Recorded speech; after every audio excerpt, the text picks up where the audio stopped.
when the dream comes true।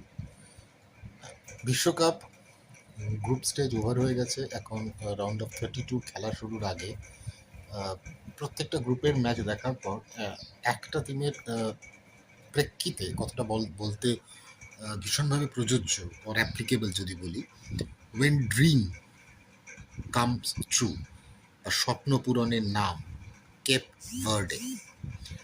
বিশ্বকাপ শুরুর আগে বা যারা এত বছর ধরে বিশ্বকাপের বিভিন্ন খেলা দেখেছেন, বিভিন্ন সময়ের খেলা দেখেছেন, আফ্রিকার উত্তর পূর্ব আফ্রিকার একটি ছোট্ট দ্বীপপুঞ্জ, ভারতবর্ষের যে কোনো দেড়খানা বিধানসভার আয়তন বা জনসংখ্যার একটি দেশ, মানে 5 লক্ষ কিছু বেশি, যাদের মূলত পর্যটনের উপর ভিত্তি করে, যাদের টোটাল দেশের একটা বিরাট অর্থনীতির বিরাট অংশ হচ্ছে পর্যটন।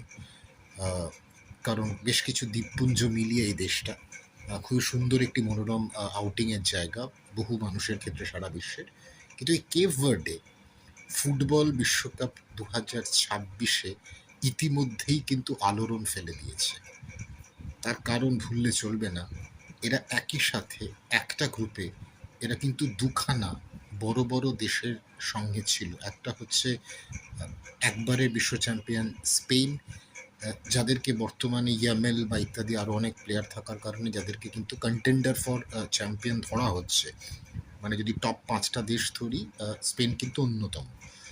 সেই স্পেন এবং বিশ্ব champion Uruguay, south American giant বা ধরা হয় উরুগুয়েকে, সে উরুগুয়ে, এই দুটো টিমকে অবিস্মরণীয়ভাবে, অবিশ্বাস্যভাবে তারা কিন্তু প্রথম দুটো ম্যাচে আটকে দিয়েছে।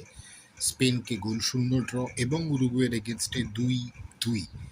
একই সাথে তারা তৃতীয় ম্যাচে এশিয়ান জায়ান্ট সৌদি আরবিয়াকে কিন্তু আটকে দিয়েছে। ভুললে চলবে না, এই সৌদি আরবিয়ার মোটামুটি এই টিমটাই কিন্তু গত বিশ্বকাপে সারা বিশ্বকে চমকে দিয়েছিল প্রথম ম্যাচে আর্জেন্টিনাকে হারিয়ে।